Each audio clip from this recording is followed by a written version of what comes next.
Hello friends, स्वागत है आपका आपके अपने YouTube channel the future coaching पर। मैं विवेक आप लोगों के लिए लेके आया हूँ एक और सेशन।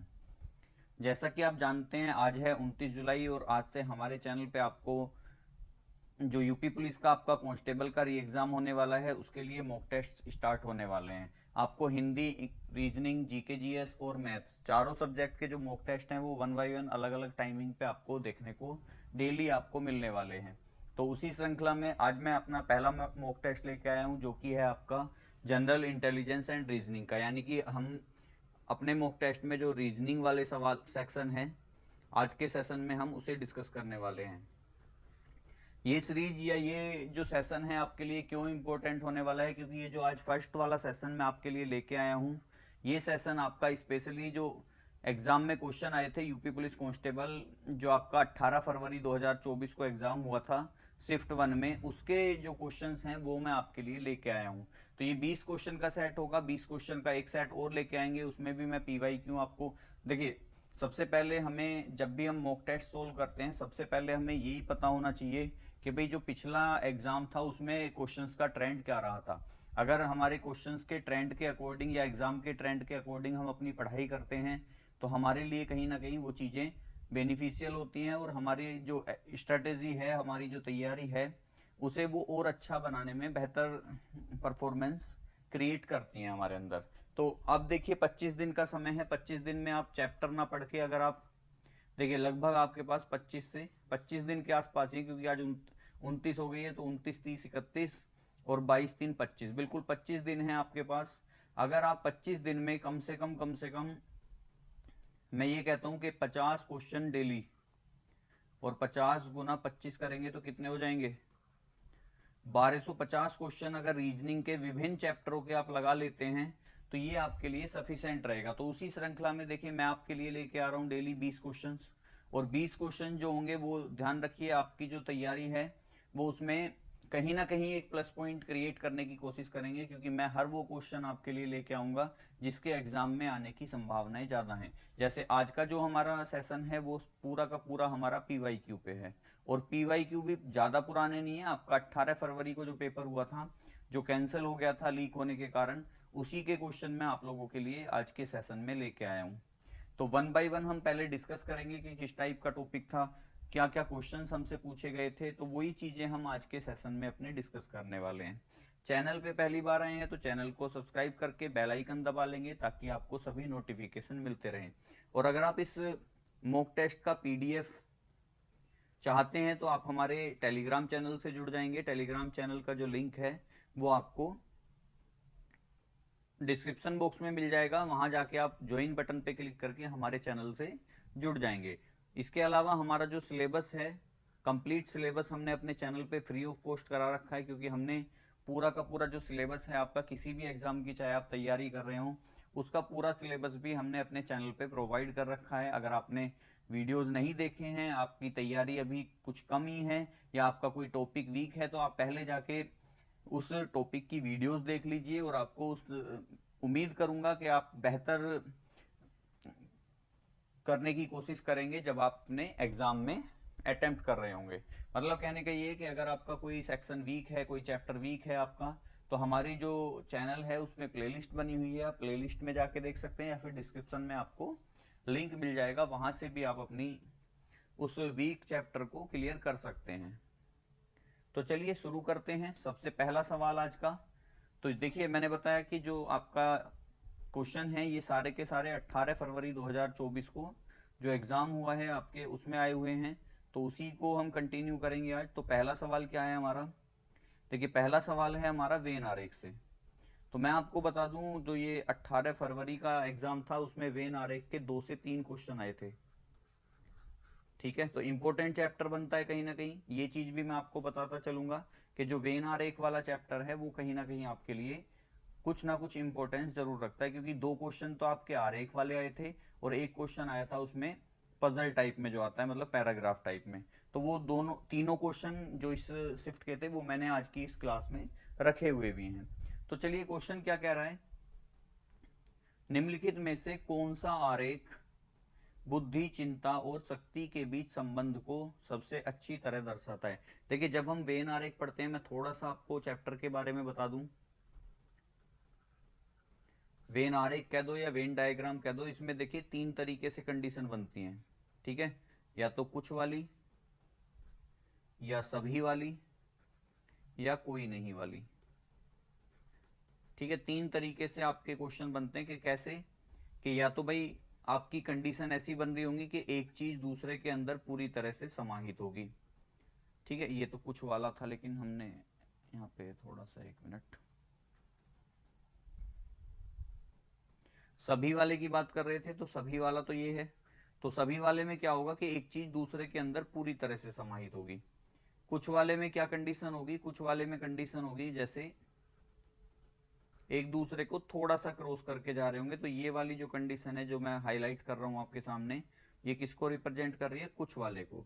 जहां कोई नहीं वाली बात आएगी तो वो अलग अलग होंगे, ठीक है। 3 तरीके से डायग्राम बनता है। अब मैं एग्जाम्पल के माध्यम से आपको समझाता हूं। जैसे आपके सामने आ जाए कि लाल किला यानी कि रेड फोर्ट, और आपके सामने एक शब्द और आ जाए दिल्ली। तो आपको पता है जो रेड फोर्ट है, हालांकि रेड फोर्ट देखो आगरा में भी है और भी कई जगह है, लेकिन जो फेमस है वो दिल्ली का ही है। आपको कंफ्यूज नहीं होना है। ये भी चीज देखिए, बहुत अच्छा शब्द लिखा गया है कि जो लाल किला है, कहने को तो लाल किला आगरा में भी है, लेकिन जब भी लाल किले की बात आएगी आपके दिमाग में आगरा नहीं आएगा, आपके दिमाग में क्या आएगा, दिल्ली आएगा। तो लाल किला क्या है, दिल्ली का ही फेमस है। तो लाल किला आपको पता है, ये हो गया लाल किला, और ये कहाँ जाएगा, दिल्ली। तो आपको पता है जो लाल किला है वो किसके अंदर है, दिल्ली के अंदर है। तो ये हो जाएगा मेरा रेड फोर्ट, और ये जो मेरा बड़े वाला डायग्राम है वो किसका हो जाएगा, वो हो जाएगा मेरा दिल्ली का। इस तरीके से हम सभी वाली, या फिर अगर चलिए इसमें कंफ्यूजन है तो हम एक चीज और लिख सकते हैं यहाँ पे कि दिल्ली, और उसके बाद हम लिख दें इसमें इंडिया। तो आपको पता है दिल्ली तो इंडिया के अंदर ही है, तो ये हो जाएगा छोटा डायग्राम दिल्ली का, और उससे बड़ा डायग्राम किसका हो जाएगा, इंडिया का। मतलब पूरा का पूरा जो दिल्ली है वो किसके अंदर है, इंडिया के अंदर है। अब आप कहोगे कि जी कुछ वाली क्या होती है, तो आपके सामने मैं लिख दूं पुरुष, और आपके सामने मैं लिख दूं डॉक्टर, ठीक है। कि भाई पुरुष और डॉक्टर, तो आपको पता है सभी पुरुष तो डॉक्टर नहीं होते, या फिर सभी डॉक्टर तो पुरुष नहीं होते। कुछ डॉक्टर पुरुष होते हैं, कुछ महिलाएं भी होती हैं। तो यहाँ पे क्या आ जाएगा, ये हो गए पुरुष यानी कि मेल या मैन कह दो, और ये क्या हो जाएंगे हमारे डॉक्टर। कि हाँ भाई कुछ पुरुष डॉक्टर हैं या कुछ डॉक्टर भी पुरुष हैं। अब कोई नहीं वाली कैसे आएगी, तो कोई नहीं वाले में आ जाए, जैसे मैं कह सकता हूं क्या, कि दिल्ली, और आपका एक शब्द आ जाए यहाँ पे राजस्थान, ठीक है। दिल्ली और राजस्थान। अब आपको पता है कि दिल्ली अपनी जगह है और राजस्थान कहाँ है, अपनी जगह है। दोनों का कोई लेना देना नहीं है, दोनों अपनी अपनी जगह अलग अलग स्टेट है। एक यूटी है, एक स्टेट है आपका। हाँ एक जगह इसके साथ इंडिया और आ जाता या भारत और आ जाता, तब क्या बनता, तो आपको पता है दिल्ली और राजस्थान दोनों किसके अंदर है, भारत के अंदर है। तो ये फिर इसके अंदर आ जाते। अब देखिए क्वेश्चन क्या कह रहा है, निम्नलिखित में से कौन सा आरेख बुद्धि, चिंता और शक्ति के बीच संबंध को अच्छी तरह दर्शाता है। देखिए बुद्धि क्या होती है, आपकी इंटेलिजेंस होती है, यहाँ पे अंग्रेजी में भी लिखा हुआ है देखिए। चिंता क्या होती है, एंजाइटी होती है, और आपकी शक्ति क्या होती है, पावर या स्ट्रेंथ होती है। तो देखिए बुद्धि, चिंता और शक्ति का आपस में कोई लेना देना नहीं है। तो अगर मैं इसकी बात करूं तो इसका तो ये होता है कि भाई एक के अंदर दूसरा है, दूसरे के अंदर तीसरा है। तो ये तो मेरा आंसर नहीं होगा, क्योंकि ये तो तीनों अलग अलग हैं। भाई बुद्धि और शक्ति का कोई मेल नहीं है, बुद्धि और चिंता, या चिंता और शक्ति का कोई मेल नहीं है। यहाँ पे ये कह रहा है कि भाई दो एक जैसे हैं, एक के अंदर एक है, एक थोड़ा सा आ रहा है, क्रॉस वाला आ रहा है। एक कह रहा है दो एक के अंदर आ रहे हैं, मतलब ये कह रहा है बुद्धि या चिंता दोनों शक्ति के अंदर आ रहे हैं, मतलब कोई सा भी हो सकता है। और एक कह रहा है कि तीनों अलग अलग हैं। तो बिल्कुल देखिए बुद्धि, चिंता और शक्ति में आपस में कोई संबंध नहीं होता। तो यहाँ पे जो मेरा पहले क्वेश्चन का आंसर हो जाएगा वो हो जाएगा ऑप्शन नंबर बी। तो पहला क्वेश्चन क्या आंसर था, देखिए मैंने आपको पूरे चैप्टर का बेसिक भी बता दिया है, ठीक है। तो किस तरीके से हमें क्वेश्चन सोल्व करना होता है ये भी मैं आपको साथ के साथ बताता चलूंगा, और साथ में जो हमारा क्वेश्चन है वो क्या पूछना चाह रहा है वो भी हम सॉल्यूशन करेंगे। तो फर्स्ट क्वेश्चन का मेरा जो आंसर होगा वो क्या हो जाएगा, ऑप्शन नंबर बी, जो कि है कि तीनों अलग अलग होंगे। चलिए नेक्स्ट क्वेश्चन पे चलते हैं। नेक्स्ट क्वेश्चन कह रहा है कि निम्नलिखित प्रश्न में एक शब्द दिया गया है। देखिए ये आता है आपका वर्ड फॉर्मेशन, यानी कि आपका जो क्वेश्चंस बेस्ड ऑन वर्ड होते हैं ना, वर्ड प्रॉब्लम, उस पे आधारित क्वेश्चन है। एक तरीके से आप कह सकते हो ये क्वेश्चन आपका कोडिंग डिकोडिंग टाइप का है। मैं आपको चैप्टरों के नाम भी बताता चलूंगा। ये कोडिंग डिकोडिंग वाले चैप्टर का चैप्टर क्वेश्चन है हमारा। क्वेश्चन क्या है, निम्नलिखित प्रश्न में एक शब्द दिया गया है, उसके बाद 4 अन्य शब्द दिए गए हैं, जिनमें से एक दिए गए शब्द के अक्षरों का उपयोग करके नहीं बनाया जा सकता। देखिए यहाँ पे आपको इस बात का ध्यान रखना है कि नहीं पूछा है या हाँ पूछा है, क्योंकि दो तरह से क्वेश्चन पूछेगा कि या तो इससे करके नहीं बनाया जाएगा या इससे करके बनाया जा सकता है। तो उपयोग करके नहीं बनाया जा सकता है वह शब्द ज्ञात करो। देखिए अब इसमें क्या होता है, इसमें आपको दो चीजें फाइंड करनी होती हैं, ठीक है। पहला कि एक तो आपके लेटर का रिपीटेशन,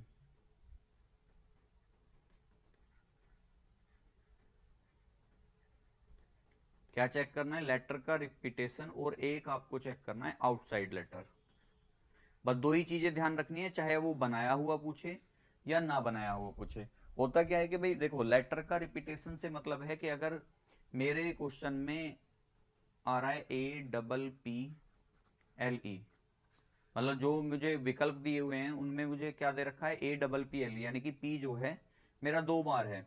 तो जो मुझे बड़े वाला शब्द दे रखा है ना, उसमें भी मुझे P कितनी बार चाहिए, 2 बार चाहिए। अदरवाइज जो लेटर का रिपीटेशन है, मान लो मेरे बड़े लेटर में P एक बार ही है और मेरे शब्द में 2 बार आ रहा है, तो ये मैं गलत कर दूंगा। क्यों? क्योंकि भाई P तो मेरे पास एक ही है ना मेरे बड़े शब्द में। जैसे ये शब्द है, ये रहा, जैसे ये एप्लीकेशन है, तो इस तरीके का जो शब्द होगा उसमें अगर P 2 बार नहीं है और P एक बार ही है और आपके शब्द में 2 बार है तो वो कट जाएगा।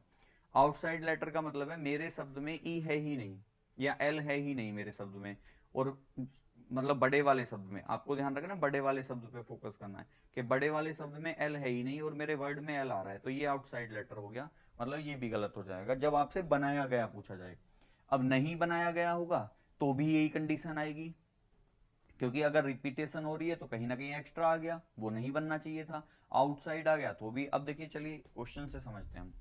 शब्द दे रखा है मुझे एप्लीकेशन।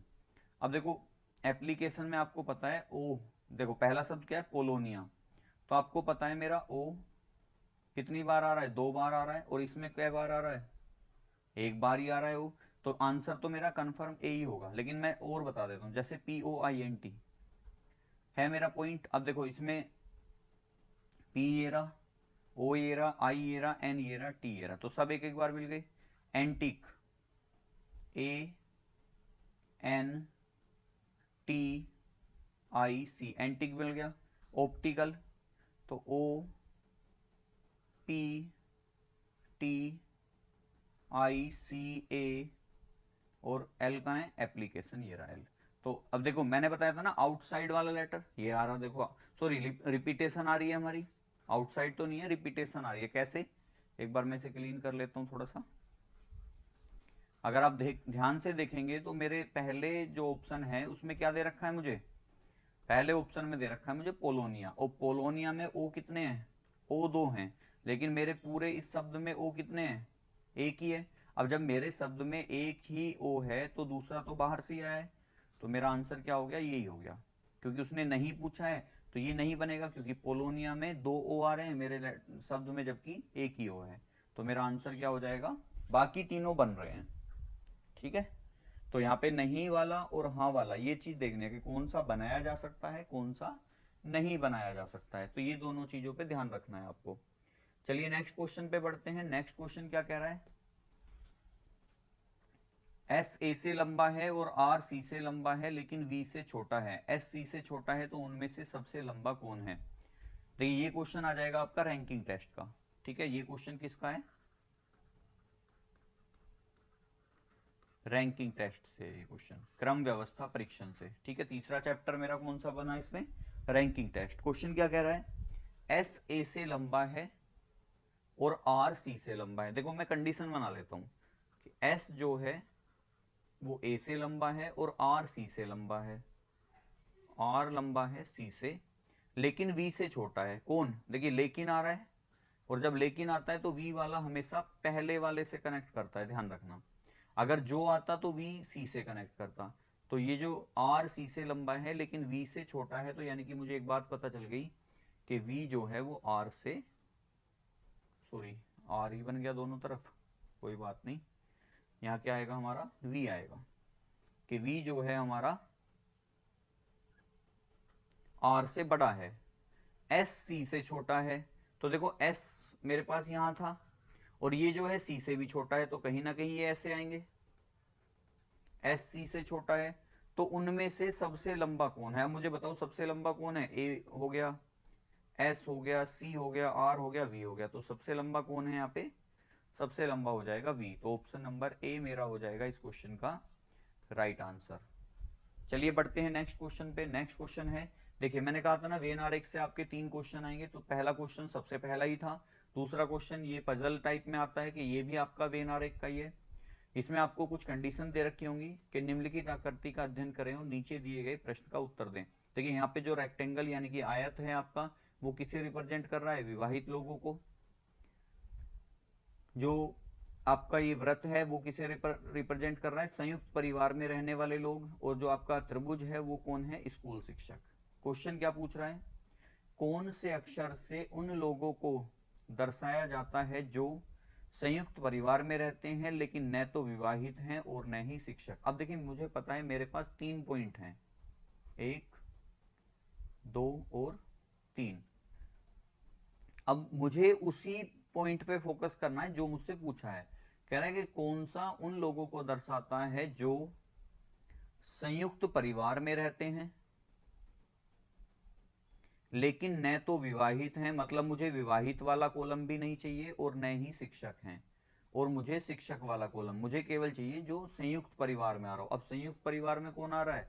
देखिए व्रत आ रहा है, क्योंकि व्रत वाली कंडीशन ही तो संयुक्त परिवार वाली है। अब देखो व्रत में कौन कौन आ रहे हैं, आप अगर देखोगे तो व्रत का पॉइंट यही है। तो यहाँ पे टी आ रहा है, एस आ रहा है और क्यू आ रहा है। लेकिन मुझे तो ऐसे चाहिए जो केवल संयुक्त परिवार में रहते हैं, ना तो वो विवाहित हो, मतलब आपका आयत के अंदर भी नहीं आना चाहिए, तो एस खत्म हो गया, और आपका शिक्षक भी नहीं होना चाहिए, यानी कि आपका क्यों भी खत्म हो गया, क्योंकि क्यों त्रिभुज के अंदर आ रहा है। तो बचा क्या मेरे पास? टी बच गया। और मुझसे यही पूछा है कि भाई उन उन लोगों को बताओ जो संयुक्त परिवार में रहते हैं। तो आंसर क्या हो जाएगा मेरा? यहाँ पे आंसर हो जाएगा मेरा ऑप्शन नंबर डी, जो कि कौन है? टी।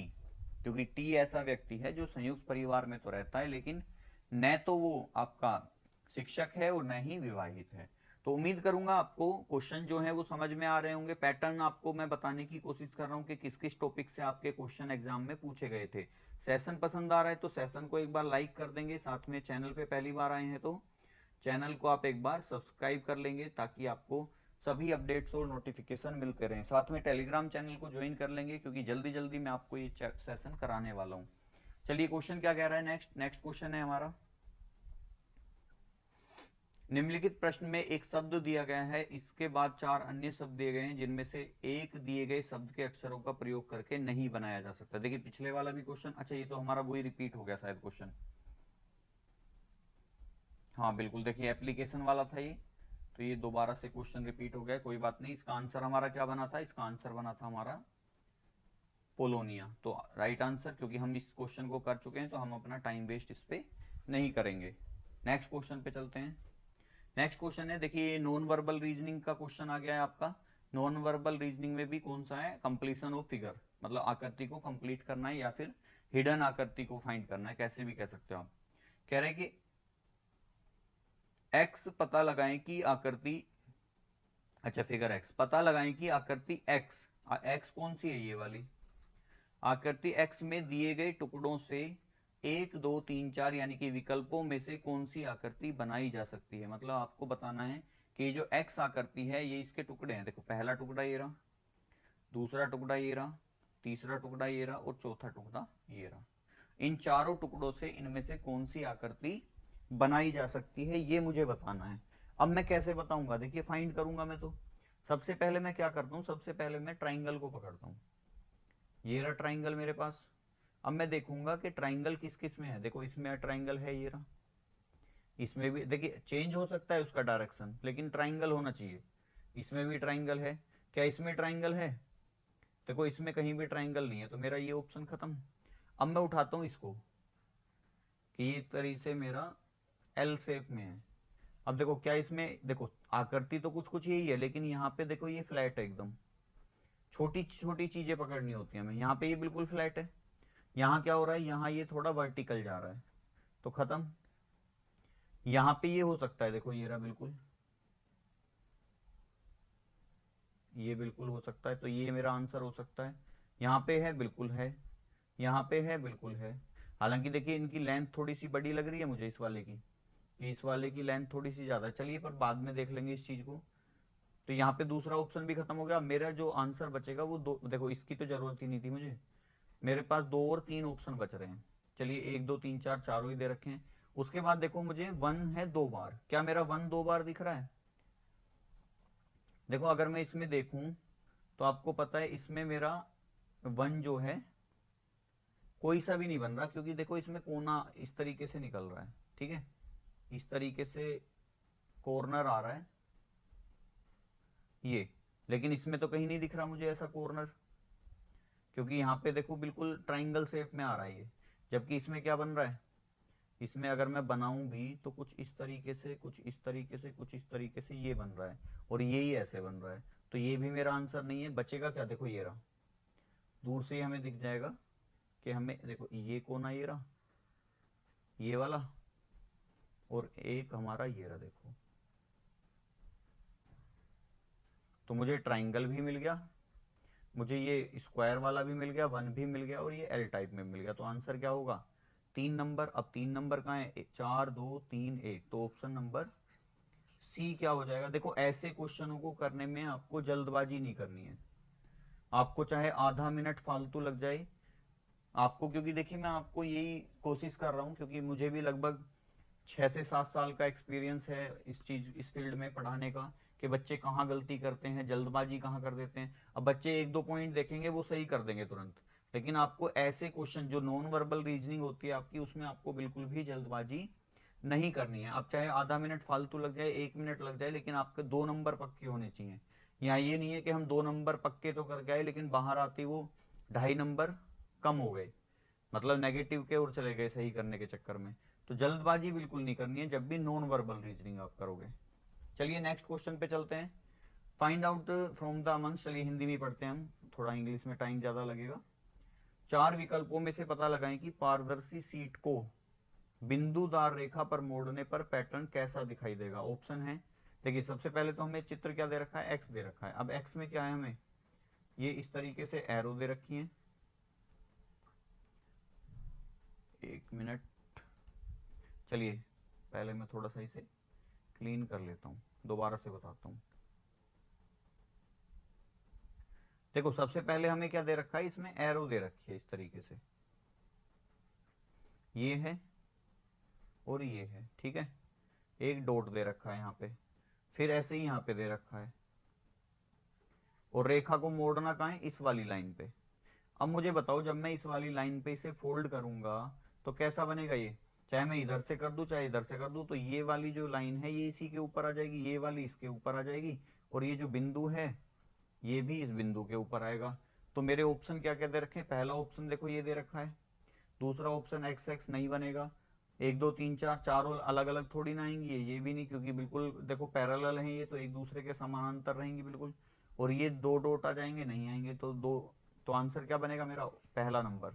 अब पहला नंबर किसमें, ऑप्शन ए है। देखिए यहाँ भी गलती कर देते हैं हम, कि पहला नंबर यहाँ है तो हम यहीं ए को लगा देंगे कि फर्स्ट वाला यही होगा, लेकिन उसने देखो नंबर दे रखे हैं ये, ए पे कौन सा है 4, बी पे कौन है 2, सी पे कौन है 3, और डी पे कौन है 1। तो मेरा जो राइट आंसर होगा यहाँ पे क्या होगा, ऑप्शन नंबर डी, क्योंकि मेरा जो 1 वाला नंबर है वो सही है, और 1 कहाँ है, ऑप्शन नंबर डी में 1 है, ठीक है।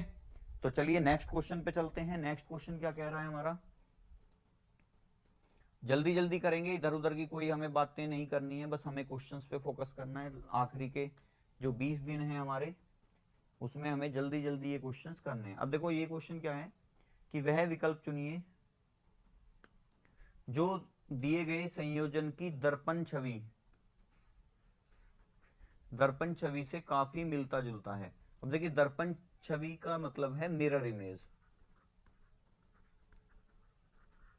ठीक है, मिरर इमेज क्या होती है? मिरर इमेज में आपको क्या करना है, जब आप मिरर के सामने खड़े होते हो तो आपको केवल दो ही चीजें डिस्टर्ब लगेंगी कि लेफ्ट की चीज जो है आपकी वो राइट हो जाएगी और जो राइट वाली चीज है वो लेफ्ट हो जाएगी। ध्यान रखना, केवल दर्पण प्रतिबिंब में क्या होता है। और जब वाटर इमेज की बात आती है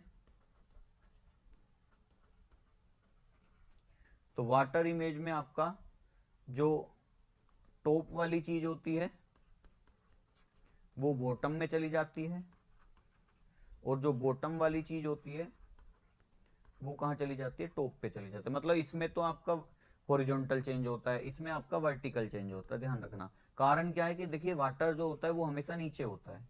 ऐसा नहीं है वाटर आपके सामने रखा होगा। ठीक है, वाटर आपके सामने है, वैसे तो पॉसिबल नहीं है क्योंकि नदी के किनारे खड़े होगे तो वो उसका पानी भी आपके पैरों में होगा। किसी समुद्र के किनारे खड़े होगे या किसी तालाब के किनारे खड़े होगे तो आपके पैरों के पास उसका पानी होगा। तो ऊपर की चीजें उसमें नीचे दिखाई देती हैं और नीचे की चीज उसमें ऊपर दिखाई देती है। ठीक है, तो इसमें क्या होता है, ये चीज सामने होती है कि जब मिरर कहाँ देखते हो आप? मिरर अपने पैरों में रख के तो देखते नहीं, मिरर कहाँ देखते हो? अपने सामने रख के देखते हो। तो जब चीज सामने होती है तो लेफ्ट का राइट, राइट का लेफ्ट होता है। जब चीजें नीचे या ऊपर होती हैं तो ऊपर की चीज नीचे, नीचे की चीज ऊपर। तो यहाँ पे कह रहा है कि भाई दर्पण छवि यानी कि मिरर इमेज की बात कर रहा है, यानी कि सामने रखा होगा। रीजनिंग, एक बात और ध्यान रखना है कि जो आपका मिरर इमेज होती है उसमें ध्यान रखना जो चीज मिरर के जितने पास होगी वो हमेशा उतने ही पास रहेगी। मान लो जैसे मुझे जो है मिरर इमेज बनानी है और मिरर इसके यहाँ पे रखा हुआ है, ठीक है, इस तरीके से। तो ये जो जी है ये जी यहीं पे रहेगा, जो एन है वो एन यहाँ पे आ जाएगा, आई यहाँ पे आ जाएगा। इस तरीके से मतलब जो आर है वो सबसे लास्ट में जाएगा। अब देखिए आर अगर सबसे लास्ट में जाएगा तो जी तो आएगा नहीं। ठीक है, अगर जी, क्योंकि देखिए आर आर मिरर से दूर है तो आर मिरर से दूर ही रहेगा और आर मिरर से दूर है तो जब मिरर बनाएंगे तो ये भी खत्म हो जाएगा, ये भी खत्म। अब देखिए ऑप्शन से केवल दो ऑप्शन बचे हैं। अब देखो जब मैं इसे बनाऊंगा तो मेरा जी कहाँ आएगा? इधर आएगा, लेकिन जी पलट के उल्टा हो जाएगा। ठीक है, जी उल्टा हो रहा है।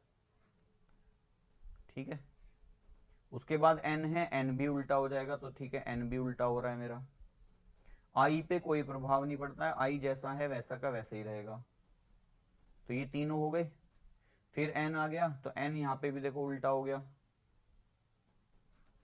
चलिए एन यहाँ पे भी उल्टा ही है, कोई दिक्कत नहीं है। ओ पे कोई प्रभाव नहीं पड़ता, ओ ऐसा का ऐसा ही रहेगा। एस की बात करेंगे तो देखो एस यहाँ पे ऐसे है, यहाँ पे भी ऐसे है, तो एस भी तो उल्टा हो जाएगा। तो एस हमारा क्या हो जाएगा? उल्टा हो जाएगा। तो यहाँ पे ये वाला भी खत्म हो गया, बचता क्या है? बी। तो आंसर क्या हो जाएगा मेरा? ऑप्शन नंबर बी हो जाएगा मेरा इस क्वेश्चन का राइट आंसर। बढ़ते हैं नेक्स्ट क्वेश्चन पे। वह आकृति चुने जो अन्य से भिन्न है। चलिए अन्य से भिन्न वाली आकृति चुनते हैं। सबसे पहले देखते हैं, एरो है हमारे पास, मतलब एरो बना हुआ है सब सारी आकृतियों में। एक, दो, तीन, चार, पांच, बिल्कुल पांचों में एरो है। अब और चीज देखते हैं। देखिए ये अपोजिट साइड चल रहा है, एक में लेफ्ट है तो दूसरे में राइट है, एक में लेफ्ट है तो दूसरे में राइट है। Left right, left right, left right, ये भी ठीक है। अब हम देखेंगे इसका क्लॉकवाइज और एंटी क्लॉकवाइज इसका डायरेक्शन घूमने का। अब देखो आपको पता है ये यहाँ पे है, अगर मैं इसमें कुछ इस तरीके से अपनी डायरेक्शन बना दूं तो आपको पता है कुछ इस तरीके से बनती है। तो पहले कहाँ है? यहाँ पे। दूसरी आकृति में कहाँ पहुंच गया? यहाँ पे। कितना चेंज आया? 45 और 45 90 है, एंटी क्लॉक 90 है। अब बताओ इसमें यहाँ है, पहुंच गया। इसमें कहाँ है? यहाँ पे है। और अगर इसमें यहाँ पे है तो ये तो इसके अपोजिट पहुंच गया 180। 180 से फिर यहाँ पे इसके बाद हमने इसे घुमाया तो कैसे घूम रहा है ये?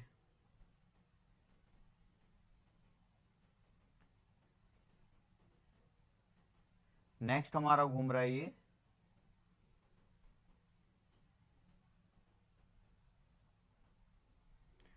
चौथे वाली आकृति में। अगर हम देख रहे हैं तो चौथे वाली आकृति में इसकी डायरेक्शन कैसी है? कि यहां से इस वाली कंडीशन से ये कहां पहुंच गया, यहां पे पहुंच गया, और यहां पे पहुंचने का मतलब है कि पहले और दूसरे का ठीक है एंटी क्लॉक था, अब हम तीसरे और चौथे की देखें तो यहां से कहां पहुंच गया, ये एंटी क्लॉक वाइज पहुंच रहा है, क्योंकि यहां से ऐसे लाइन खींचेंगे फिर ऐसे खींचेंगे तो ये यहां से कहां पहुंच गया, यहां पे पहुंच गया।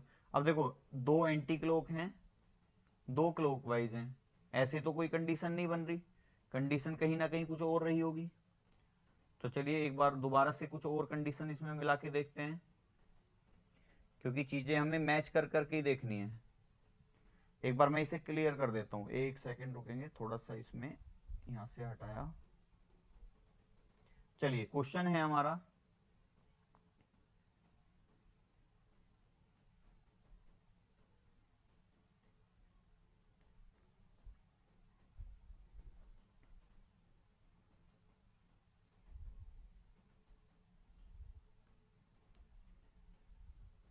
कि वह आकृति चुने जो अन्य से भिन्न है। ठीक है,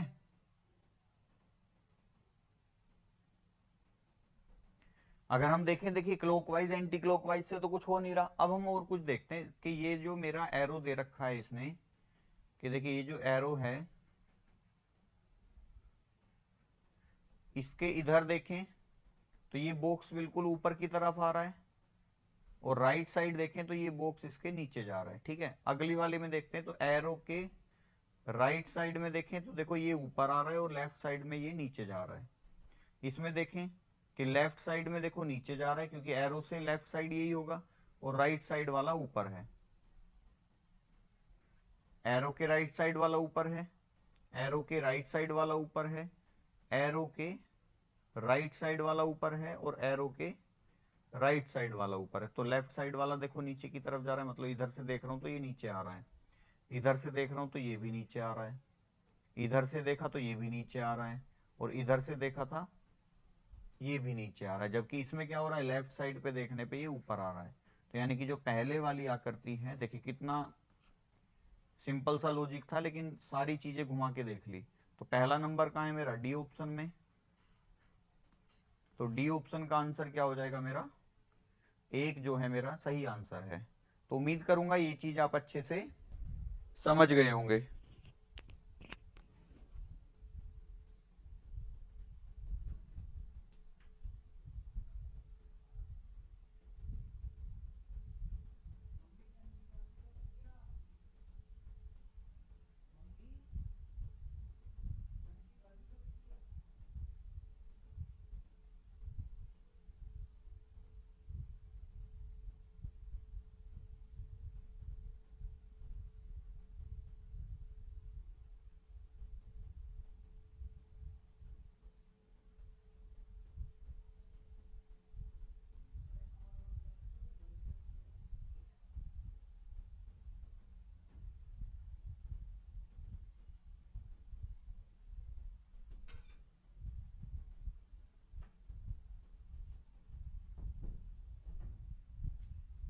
तो बढ़ते हैं अपने नेक्स्ट क्वेश्चन की ओर। नेक्स्ट क्वेश्चन क्या कह रहा है हमारा,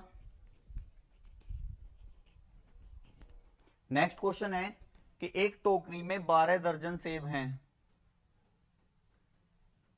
एक टोकरी में 12 दर्जन सेब हैं, 2 दर्जन बाद में जोड़ दिए जाते हैं, 10 सेब खराब हो गए जिन्हें हटा दिया गया है, शेष को 2 टोकरियों में समान रूप से स्थानांतरित किया जाता है, प्रत्येक में कितने हैं।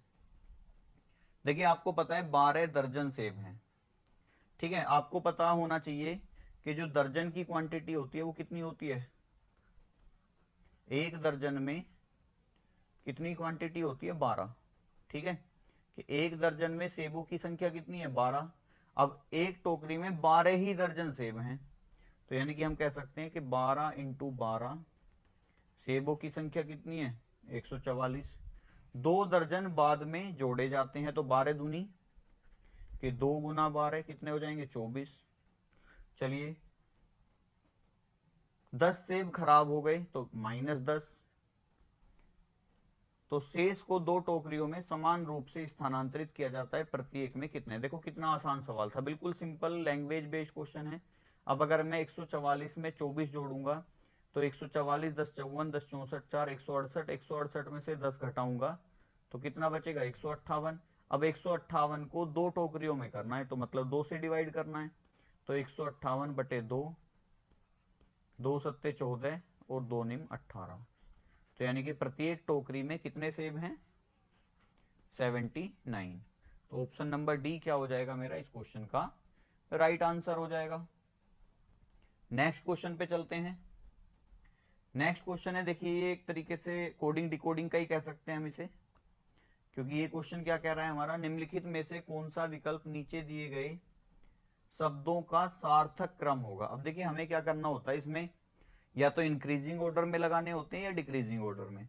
अब यहाँ हमें शब्द क्या क्या दे रखे हैं ये देखना है। सबसे पहले जन्म, मृत्यु, अंत्येष्टि, विवाह, शिक्षा। तो मुझे बताओ सबसे पहले क्या हुआ होगा, सबसे पहले किसी का जन्म हुआ होगा, जन्म के बाद क्या हुआ होगा, जन्म के बाद उसकी हुई होगी शिक्षा। तो यानी कि जन्म के बाद क्या आएगा, शिक्षा हुई होगी। शिक्षा के बाद उसका क्या हुआ होगा, विवाह हुआ होगा, या मृत्यु हो जाएगी पहले, पहले तो विवाह ही होगा। वैसे तो यहाँ नौकरी होनी चाहिए थी शिक्षा के बाद नौकरी, हालांकि नौकरी नहीं लग रही है तो विवाह ही हो जाता है आजकल। तो विवाह के बाद क्या होगी, विवाह के बाद होगी उसकी मृत्यु अकॉर्डिंग टू शब्द, क्योंकि हमें तो क्वेश्चन के अकॉर्डिंग करना है। और मृत्यु के बाद उसका क्या होगा, अंतिम संस्कार होगा, जिसे हम क्या बोलते हैं, अंत्येष्टि बोलते हैं। तो मेरा जो सीक्वेंस रहेगा, जन्म यानी कि पहला नंबर, शिक्षा यानी कि 5वां नंबर। देखो जब भी आप ऐसे क्वेश्चन कर रहे हो ना, आपका विकल्प पे ध्यान होना चाहिए। आपको पता है मेरे दो शुरू के जो 2 नंबर हैं वो 1 और 5 है, तो एक तो इसमें भी नहीं था, एक इसमें भी नहीं था, क्योंकि एक ही था शुरू में। तो अब बचता क्या है, बी और डी। अब एक के बाद क्या आ रहा है, 5, तो बस यही मेरा क्वेश्चन खत्म हो जाता। अभी तो क्योंकि हम देखिए घर पे बैठ के सोल्व कर रहे हैं, कितना भी टाइम लगा सकते हैं, कोई दिक्कत नहीं है। लेकिन हमें क्या करना है, जब हम एग्जाम में क्वेश्चन सोल्व कर रहे होंगे, तो अगर मेरा क्वेश्चन यहाँ तक होके सही लग रहा है मुझे कि आगे भी सही होगा, तो फिर मैं अपना टिक करके आंसर आगे बढ़ जाऊंगा, क्योंकि मेरे पास इतना समय नहीं है मैं किसी और क्वेश्चन में इतना समय लगाऊंगा जो मेरे से नहीं हो रहा है। तो फिलहाल मेरा आंसर 1, 5, विवाह कितना है आपका 4, उसके बाद मृत्यु 2 और अंत्येष्टि 3। तो 1, 5, 4, 2, 3, तो 1, 5, 4, 2, 3। तो यही आंसर था, मैंने पहले ही बताया था। तो आपको क्या करना है, ऑप्शन पे नजर साथ साथ रखनी है। नेक्स्ट क्वेश्चन क्या कह रहा है, देखिए नेक्स्ट क्वेश्चन आपका ये बोर्ड मास वाला क्वेश्चन आ गया है कि यदि माइनस का अर्थ है भाग, तो देखो जहां माइनस है वहां हम क्या यही चेंज कर लेते हैं क्वेश्चन में अभी तो अपने। माइनस का अर्थ क्या है, भाग। प्लस का अर्थ है गुना, तो प्लस का है गुना। आप रेड कलर पे ध्यान देंगे। चलिए प्लस का अर्थ है गुना, भाग का अर्थ है घटाना, तो ये क्या है, घटाना है। और गुना का अर्थ है जोड़, तो यहां क्या बनेगा मेरा, प्लस। ठीक है, आपको रेड वाले साइन पे ध्यान देना है। ये भाग वाला आ गया मेरा। चलिए आपको पता है बोर्ड मास, आपने सिंप्लीफिकेशन अगर चैप्टर पढ़ रखा होगा तो आपको बहुत अच्छे से पता होगा कि बोर्ड मास होता क्या है। देखिए बोर्ड मास एक रूल है जो हम मैथ के क्वेश्चन में कैलकुलेशन में यूज करते हैं। ठीक है, कैलकुलेशन में कैसे यूज करते हैं कि जब भी आपके सामने कभी इस टाइप का क्वेश्चन आ जाए, सिंप्लीफिकेशन टाइप का, तो आपको सबसे पहले अपने क्वेश्चन में ब्रैकेट को सोल्व करना है।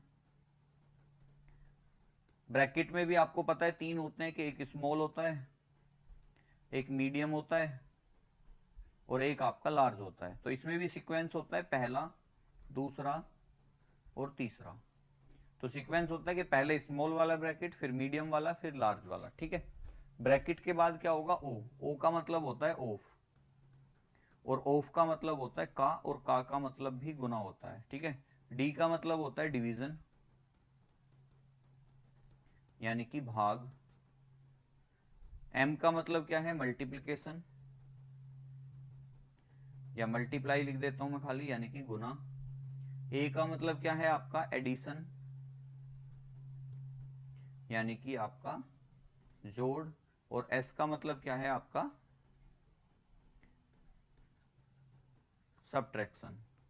तो आपको क्या करना है, जब भी आपके सामने ऐसा कोई क्वेश्चन आए तो आपको सबसे पहले आपके दिमाग में पहले बोर्ड मास का रूल याद आ जाना चाहिए, क्योंकि बोर्ड मास के बिना ये क्वेश्चन नहीं होते हैं। अब मुझे बताओ, ब्रैकेट तो मेरे क्वेश्चन का हिस्सा नहीं है, सबसे ऑफ मेरे क्वेश्चन का हिस्सा नहीं है, तो जो जो मेरे क्वेश्चन का हिस्सा नहीं है वो छोड़ते चले जाते हैं। डी यानी कि डिवीजन, क्या डिवीजन है? बिल्कुल है।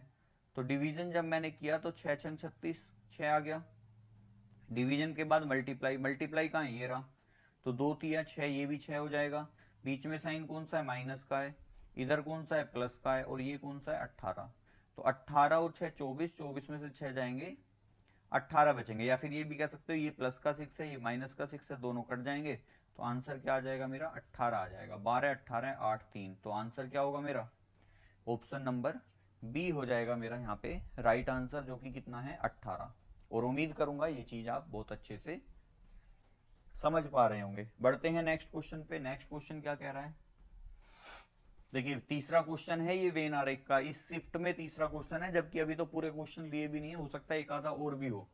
तो वेन आरेख वाला जो चैप्टर है वो कहीं ना कहीं आपके लिए थोड़ी सी इंपॉर्टेंस तो रखता है, क्योंकि आप देख रहे हैं पहली एक ही शिफ्ट है ये 18 फरवरी वाली, और इसमें 3 सवाल हम अब तक कर चुके हैं। तीसरा सवाल है ये, वह वेन आरेख चुने जो निम्न में से निम्न के बीच संबंध को सबसे अच्छी तरह से समझाता है। शब्द क्या है मेरे? मनुष्य, चूहे और डॉक्टर। अब मुझे बताओ, मनुष्य, चूहे और डॉक्टर। अब डॉक्टर देखिए, मनुष्य की बात हो रही है यहाँ पे, पुरुष की बात नहीं हो रही। और आपको पता है मनुष्य में स्त्री और पुरुष दोनों को इंक्लूड किया जाएगा, ठीक है। अब मुझे बताओ, डॉक्टर जो होते हैं वो कौन होते हैं? मनुष्य ही तो होता है।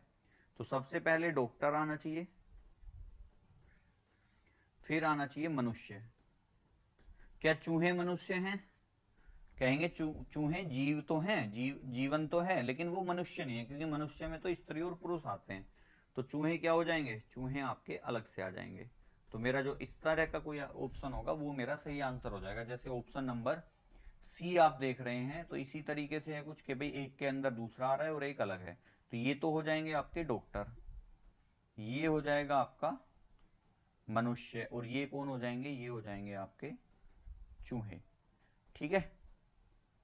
तो आंसर क्या होगा मेरा? ऑप्शन नंबर सी हो जाएगा मेरा इस क्वेश्चन का राइट आंसर। और इसका बेसिक जो है, मैंने फर्स्ट वाले क्वेश्चन जो हमारा पहला ही क्वेश्चन है वहीं से तो आप पढ़ के शुरू किया होगा आपने, तो उसमें मैंने डिस्कस किया हुआ है। नेक्स्ट क्वेश्चन क्या कह रहा है? ये क्वेश्चन भी देखिए आपका पहले मैं करा चुका हूं एक क्वेश्चन, उसमें नहीं पूछा था, इसमें पूछा है उपयोग करके एक शब्द बनाया जा सकता है। तो निम्नलिखित प्रश्नों में एक शब्द दिया गया है, उसके बाद 4 शब्द दिए गए हैं, जिनमें से दिए गए शब्द के अक्षरों का उपयोग करके एक शब्द बनाया जा सकता है, वह शब्द पहचानिए। मैंने बताया था या तो आउटसाइड का कोई लेटर आ रहा होगा या आपका रिपीटेशन हो रहा होगा। जैसे आपको पता है शब्द क्या है मेरा? डिटर्मिनेशन, ठीक है। अब देखो इसमें आपका टी कितनी बार है? 2 बार है। इसमें कितनी बार है? 2 बार है, ठीक है। ई कितनी बार है? 1 2 बार। इसमें कितनी बार है? 2 बार है, ठीक है। ये भी डी है, डी भी है। टर्मिनेटेड, टर्मिनेटेड, टर्मिनेट, ये तो पहला ही बन गया, क्योंकि देखो ये रहा, क्योंकि मुझे यही पूछना है बनेगा कौन सा। तो टर्मिनेट और ईडी ये रहा मेरा, तो टर्मिनेटेड, तो यही आंसर होगा। अब देखो और क्यों नहीं बनेंगे, अब देखो डेविएशन, DEVIATION, क्या मेरे क्वेश्चन के पूरे क्वेश्चन में कहीं वी है? मैंने कहा था ना आउटसाइड के लेटर का ध्यान रखना है। आपको पता है इसमें वी आ रहा है, क्या इसमें पूरे में वी है? नहीं है, खत्म। डिक्लेरेशन, क्या इसमें पूरे में सी है? खत्म, देखो सी ये रहा। नेशनल, एन कितनी बार आ रहा है? 2 बार आ रहा है। एल है, डिटर्मिनेशन में एल है, देखो आउटसाइड के वर्ड, तीनों में आउटसाइड के वर्ड दे रखे हैं, तो तीनों खत्म। आउटसाइड होगा या रिपीटेशन होगी, आपको 2 चीजें ही ध्यान रखनी है, तीसरी कोई चीज ध्यान नहीं रखनी। तो आंसर क्या हो जाएगा? टर्मिनेटेड, क्योंकि इसमें सारे शब्द वही हैं जो मेरे अक्षर का हिस्सा है। तो ऑप्शन नंबर ए टर्मिनेटेड मेरा राइट आंसर है। नेक्स्ट क्वेश्चन पे चलते हैं। नेक्स्ट क्वेश्चन है, इसमें बच्चे सबसे ज्यादा परेशान होते हैं। देखो ये परेशान होने वाली बात भी है, तो मैं इसका कोई शॉर्टकट भी नहीं है। देखो सबसे बड़ी बात आती है कि बच्चे शॉर्टकट ढूंढते हैं। इस क्वेश्चन का कोई शॉर्टकट नहीं है, कोई लॉजिक नहीं है। सबसे बड़ी बात देखो, पहला लॉजिक आपको क्या करना है, सबसे पहले आपको नंबर ऑफ लेटर गिनने कितने हैं, ब्लैंक और फिल दोनों। तो अगर मैं गिनता हूं तो 1 2 3 4 5 6 7 8 9 10 11 12 13 14 15 16 17 18 19 20 हैं। अब इसमें क्या होता है, हम पेयर बनाते हैं। अब देखो 20 के जो पेयर बनेंगे या तो 4 का बनेगा या 5 का बनेगा। ठीक है, तो सबसे पहले मैं 4 का पेयर बनाता हूँ इसका। तो यहां से ऐसे बन जाएगा 1 2 3 4, ये बन जाएगा 1 2 3 4, ये बन जाएगा 1 2 3 4, ये बन जाएगा 1 2 3 4। ठीक है, अब देखो अगर मैं देख रहा हूं तो मुझे एक चीज दिख रही है, P खाली स्थान R और S, P खाली स्थान R और S। तो अगर मैं यहाँ पे एक चीज भर दूं यहाँ पे Q, तो मुझे कुछ कुछ ठीक सा जमता हुआ लग रहा है कि दोनों जगह Q आ रहा है। और सबसे बड़ी बात है कि मेरे ऑप्शन में भी पहला और आखिरी जो ऑप्शन है सब में Q ही है। तो बिल्कुल मेरा जो कहीं ना कहीं ये लॉजिक है वो कहीं ना कहीं सेट बैठ रहा है 4 अक्षरों पे। अब PQRS है। अब देखो अगर मैं इसमें देखूं तो इसमें Q है, Q के बाद खाली स्थान है, फिर क्या है मेरा भाई, यहाँ पे Q है, खाली स्थान है, R है और P है। आपको पता है मेरे क्वेश्चन का हिस्सा PQRS ही है, तो मुझे लग रहा है कि यहाँ पे S आना चाहिए। चलिए मैंने भर दिया S, क्योंकि इसमें तो हम भर भर के ही देखते हैं। फिर ये QR है, QS है, P है, तो यहाँ मुझे लग रहा है कि R ही आना चाहिए। अब बचता क्या है यहाँ, तो देखो मेरे को PQRS सही लग रहा है, तो Q है R है, तो यहाँ क्या आना चाहिए। अब ये PQRS था, ये QSRP है, तो ये PQRS होना चाहिए, PQRS QSRP PQRS। तो बन गया एक लॉजिक कि PQRS QSRP PQRS QSRP PQRS। तो मेरे पास QSPS क्या क्या चाहिए मुझे, QSPS RQ, ये चाहिए मुझे QSPS RQ, QSPS RQ ये रहा पहले पे। QSRS नहीं चाहिए, PS चाहिए, QSSP नहीं चाहिए, QSPQ नहीं चाहिए। तो आंसर क्या हो जाएगा, ऑप्शन नंबर ए हो जाएगा मेरा राइट आंसर। अगर इसमें 4 पे नहीं बनता तो फिर मैं 5 5 का पेयर बना के देखता। तो इसमें देखो यही होता है कि आपको जो है इसमें पेयर बना बना के देखने होते हैं। इसमें कोई शॉर्टकट नहीं है, कोई लॉजिक नहीं है, कोई तर्क नहीं है। आपको इसमें वर्डों को बना बना के ही देख के आंसर निकालना पड़ेगा। तो उम्मीद करूंगा सेशन आपको बहुत अच्छा लग रहा होगा, और जो आपकी तैयारी है उसमें कहीं ये कुछ ना कुछ तो एक वैल्यू एडिशन का काम आपका करने वाला है।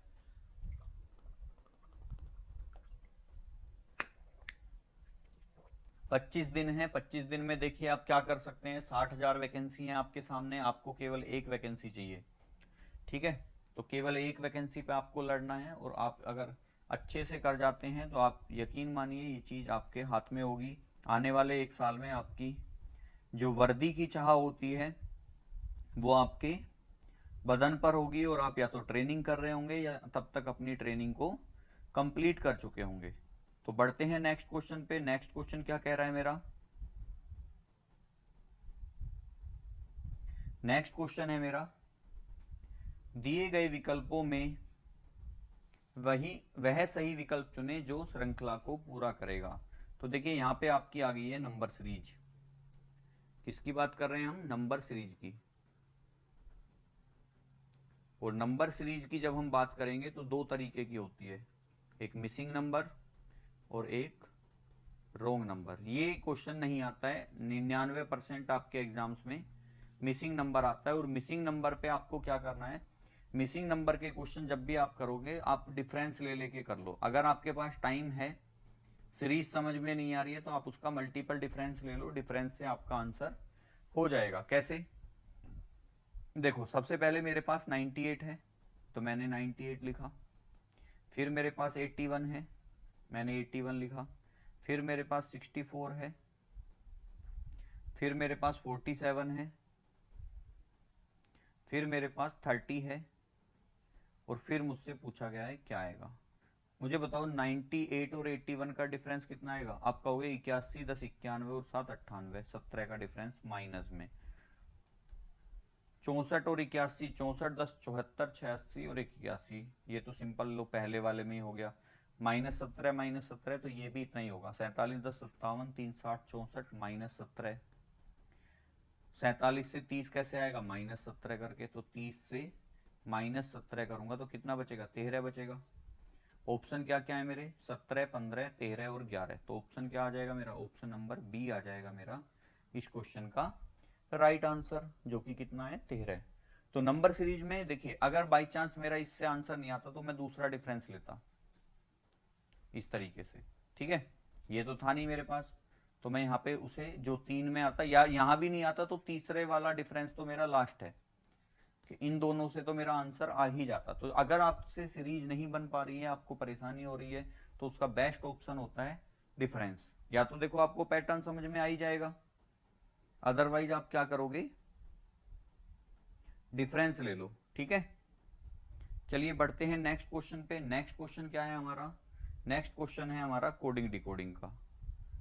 कोडिंग डिकोडिंग में हमसे क्या पूछा है, बी जी ई के ए जी डी जे। तो सोल्व करेंगे इसे, आप भी सोल्व करके देखिए। आप क्या करो, वीडियो को पॉज करके आप सबसे पहले क्वेश्चन को सोल्व करके करने की कोशिश किया करो। अगर सोल्व नहीं होता है तो फिर आप सॉल्यूशन देखो। तो यहाँ पे मुझे क्या दिया है, बी जी ई के, उसके बाद दिया है ए जी डी जे, और मुझसे पूछा है डी बी एच आई, और नेक्स्ट मुझसे पूछा है क्या आएगा। तो यहाँ पे आप बताइए क्या आएगा। एक क्वेश्चन मैं आपको दूंगा, कमेंट बॉक्स में आपको कमेंट करना है उसका, जो लास्ट क्वेश्चन होगा हमारा आज की क्लास का वही आपको बताना होगा, ठीक है। चलिए देखते हैं, आपको पता है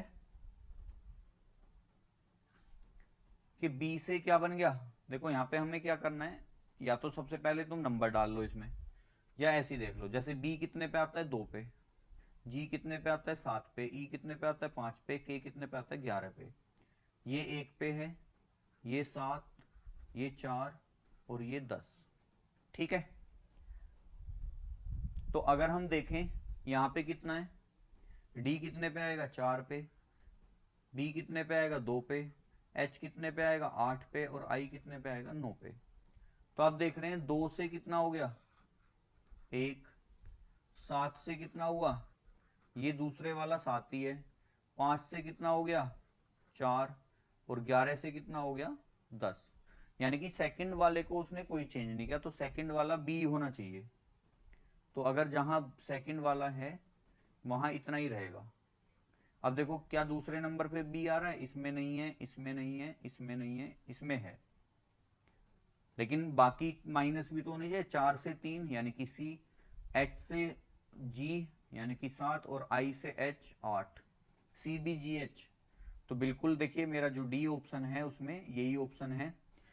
वैसे तो मैंने देखो ये इसी से पकड़ लिया था कि जो सेकंड वाला नंबर है वो सेम टू सेम आ रहा है, जी का जी, तो यहाँ सेकंड वाला सेम टू सेम आना चाहिए। लेकिन इससे कहीं ना कहीं लॉजिक नहीं लगता, हमें बाकी भी इसमें चेक करना पड़ेगा, क्योंकि हो सकता है कि कुछ और कॉन्सोनेंट वोवेल या कोई और कंडीशन उसने बना रखी हो।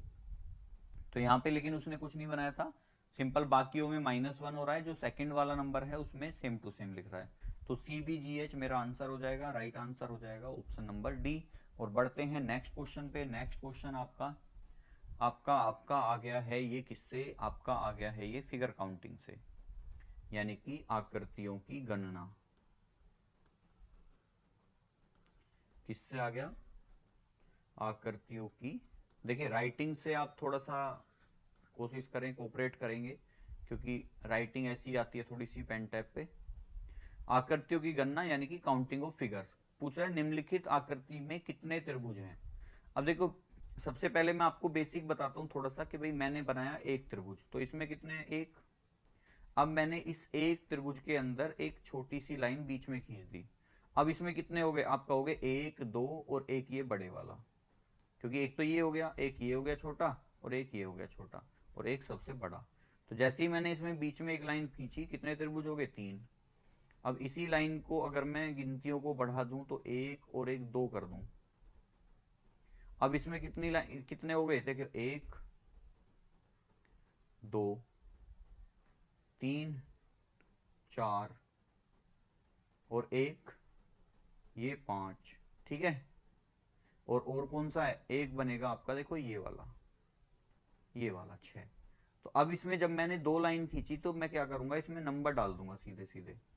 मतलब जितनी इसमें, देखो मैं आपको सिंपल बता देता हूँ क्यों गिननी करनी, जब हमें सीधा पता है कैसे निकालना है। मान लो इसमें मैंने 3 लाइन खींची, अब जितने बॉक्स हैं उतने नंबर डाल दो, 1 2 3 4। अब देखो ये पिछली एग्जाम का ही तो आया हुआ क्वेश्चन है, कोई ये तो नहीं है कि मैं 10 साल पुराना क्वेश्चन आपको करा रहा हूँ। 18 फरवरी का ही ये क्वेश्चन है आपका। आप चाहो तो एग्जाम में जाके, अगर आपके पास क्वेश्चन पेपर है, शिफ्ट 1 का ये क्वेश्चन पेपर है आपका, ठीक है। यही क्वेश्चन मैं आपको करा रहा हूँ आज। अब इसमें आपको पता है क्या करना है मुझे, कि मैंने सिंपल रखा तो एक ही नंबर गिरा था, यहाँ पे एक लाइन थी बीच में, तो मैं अगर नंबर डालता हूँ तो एक और दो कितने हो गए, 3। यहाँ पे मैंने नंबर डाले 1 2 3, तो इसमें आएंगे 6, गिने भी थे हमने। लेकिन जैसे जैसे लाइन बढ़ती जाएंगी गिनना पॉसिबल कम हो जाएगा। तो इसमें कितने, 1 2 3 4, तो 4 3 7 2 9 और 1 10, 1 + 2 + 3 + 4 कितना हो जाएगा, ये 10। अब इसमें देखते हैं कितनी लाइनें हैं, 1 2 3 4 5 6। सबको क्या करना है, प्लस करना है, तो यहीं पे कर देते हैं। अगर मैं इन्हें जोड़ूं तो 1 और 2 3, 3 और 3 6, 4 10, 5 15 और 6 21। तो इसका आंसर कितना हो जाएगा मेरा, 21। तो ऑप्शन नंबर बी हो जाएगा मेरा इस क्वेश्चन का राइट आंसर। अब कई बार एग्जामिनर क्या करता है, देखो इसी लाइन, इन लाइनों पे, ये तो वर्टिकल लाइन है, वो हॉरिजॉन्टल लाइन भी खींच देता है इस तरीके से, इस तरीके से खींच देता है ये, मतलब उसने वर्टिकल के साथ साथ हॉरिजॉन्टल लाइन भी खींच दी। अब आपको क्या करना है, आप सबसे नीचे वाले नंबर पे ऐसे ही नंबर डाल लोगे। एक बार मैं इसे क्लीन करके दोबारा आपको अच्छे से बताता हूँ, ठीक है। इसका आंसर क्या हो गया मेरा, 21 हो गया। लेकिन इसमें और क्या क्या परिवर्तन एग्जामिनर कर सकता है वो चीज मैं आपको यहीं पे बता देता हूँ, ठीक है। इसका आंसर कितना था, 21 था, ये आप याद रखेंगे। अब इसमें क्या करेगा एग्जामिनर, इस तरीके से लाइंस खींच देगा कि 1 2 3, ठीक है। अब आपको क्या करना है, आपको यहां भी कुछ नहीं करना, आप सिंपल यहां पे नंबर डाल दो, जो सबसे नीचे वाली लाइन है उस पे ऐसे ही नंबर डाल दो। तो आपको पता है इन सब का सम कितना आया था, 21 आया था। अभी थोड़ी देर पहले जब एक्चुअल क्वेश्चन था वो हमने करा था। अब 21 के बाद आपको क्या करना है, इसमें ये वाली चीजें और चेक करनी है कि बेस कितने बने हुए हैं इसमें। तो सबसे पहला बेस ये, दूसरा बेस ये, तीसरा बेस ये, और चौथा बेस ये। तो कितने बेस हैं, 4। पहले बेस पे कितने नंबर हैं, 21, तो उतने ही मैं 4 से गुना कर दूंगा जितने भी बेस है, क्योंकि देखो 21 यहाँ है तो 21 इसमें भी होंगे, इस वाले बेस पे 21 इस वाले बेस पे भी होंगे, और 21 इस वाले बेस पे भी होंगे। तो 21 गुना 4 कितना हो जाएगा, 84। तो अगर ये क्वेश्चन मेरा कुछ इस फॉर्मेट में होता तो मेरा आंसर कितना होता, 84। लेकिन इस फॉर्मेट तो था नहीं, वो तो सिंपल इसी तरीके से था, बस वर्टिकल लाइंस थी। तो आंसर कितना बना था हमारा, 21 हमारा आंसर बना था, ठीक है। बढ़ते हैं नेक्स्ट क्वेश्चन की ओर। नेक्स्ट क्वेश्चन क्या कह रहा है हमारा, नेक्स्ट क्वेश्चन है हमारा, और शायद आज की क्लास का हमारा ये आखिरी क्वेश्चन होगा बिल्कुल। तो उम्मीद करूंगा ये वाला जो सेशन है आपको बहुत अच्छा लगा होगा। इस क्वेश्चन को हम सोल्व करते हैं, आप इसको तो क्वेश्चन को देख के पहचान ही गए होंगे किस चैप्टर से ये क्वेश्चन आया है।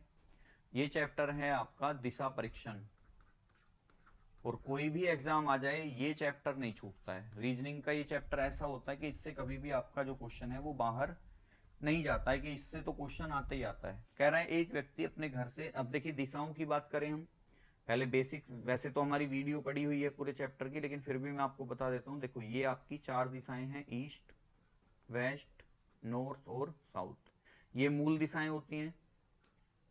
ये आपकी क्या है, मूल दिशाएं हैं। इनके अलावा 4 और दिशाएं होती हैं जिन्हें हम उपदिशा कहते हैं। उनके मैं थोड़ा सा कलर चेंज कर लेता हूं, यहां से, जो इन्हें बिल्कुल सेंटर से काटते हैं इस तरीके से, यहां से। देखिए मेरी जो टीचिंग है उसका पूरे स्किल का यूज मैं आप लोगों के लिए करने की कोशिश करूंगा। आपको क्वेश्चन से ही पूरे चैप्टर का बेस समझा दूंगा। तो आपको पता है जो दो मूल दिशाएं होती हैं उनके बीच में 90 डिग्री का एंगल होता है, मतलब इन दोनों के बीच में कितना है, 90 डिग्री है। इन दोनों के भी 90 है, इन दोनों के भी 90 है, इन दोनों। लेकिन एक मूल दिशा और एक उपदिशा के बीच में कितना हो जाएगा, 45, क्योंकि ये जो दिशा है ये 20 से काटती है। और सिंपल सी बात है, जब आप 90 को 20 से काट दोगे तो कितना हो जाएगा, 45 45 हो जाएगा। उसके बाद कह रहा है एक व्यक्ति घर से पश्चिम की ओर 6 किलोमीटर चलता है। मान लेते हैं ये उसका घर है यहाँ पे, एक पॉइंट बना लेंगे हम। यहाँ से मुझे बताओ पश्चिम दिशा किधर है। आप कहोगे कि पश्चिम दिशा तो लेफ्ट साइड, लेफ्ट हैंड की तरफ होती है। बिल्कुल, लेफ्ट हैंड की तरफ पश्चिम होगा, राइट हैंड की तरफ पूर्व होगा, सर की तरफ यानी कि ऊपर की तरफ देखोगे तो नॉर्थ होगा, और नीचे की तरफ देखोगे तो दक्षिण होगा। कहीं भी बैठे हो आपको ये प्लस पॉइंट याद रखना है। तो घर से 6 किलोमीटर चलता है पश्चिम दिशा में, तो ये चल गया। चलिए कितना है, 6 किलोमीटर, यहाँ पे आ गया। फिर दाएं मुड़ता है और 11 किलोमीटर। मुझे बताओ, जब कोई व्यक्ति ऐसे फेस करके खड़ा है तो उसका दायां किधर होगा, ऊपर की तरफ। कितना चल रहा है वो, 11 किलोमीटर। तो चलिए 11 चला देते हैं, क्योंकि 6 से तो देखो ज़्यादा ही रहेगा, थोड़ा सा ज़्यादा बना लो चाहे आप। तो मैंने बना लिया, ये कितना है, 11 किलोमीटर। फिर दाएं मुड़ा और 12 किलोमीटर। देखो पहले 6 था, अब दाएं मुड़ा 12 किलोमीटर चला, यानी कि इससे डबल चलेगा।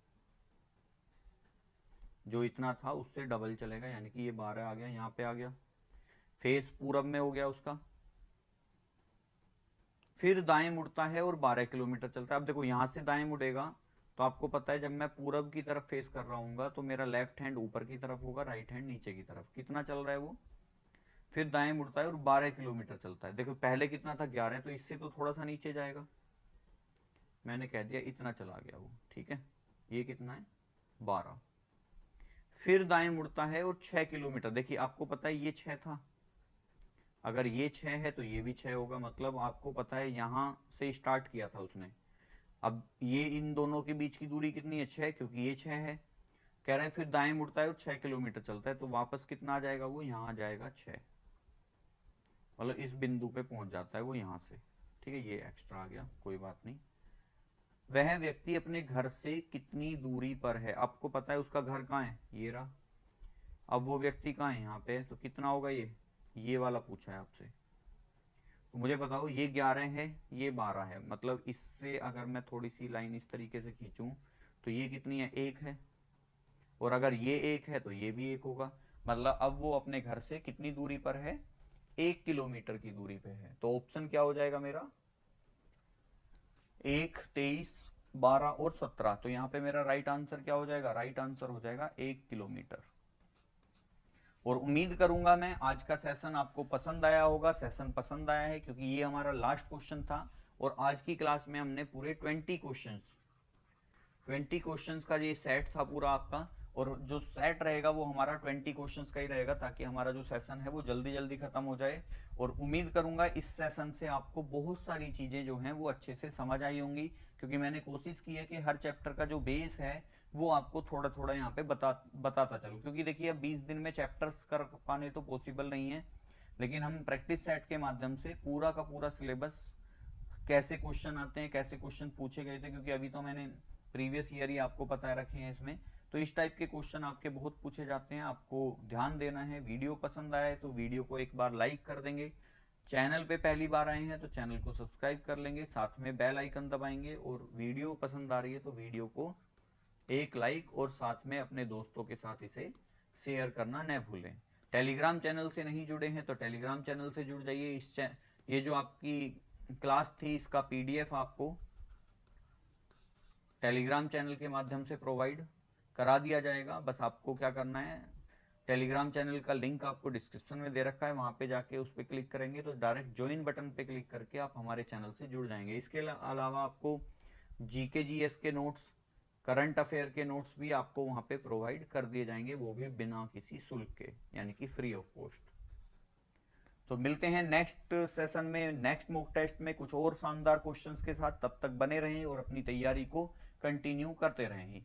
लगभग आपको 12 से 15 घंटे पढ़ना है आज, अब 25 दिन, क्योंकि अगर अब भी नहीं पढ़ोगे तो फिर आपका जो एग्जाम है वो कहीं ना कहीं दिक्कत में आ जाएगा।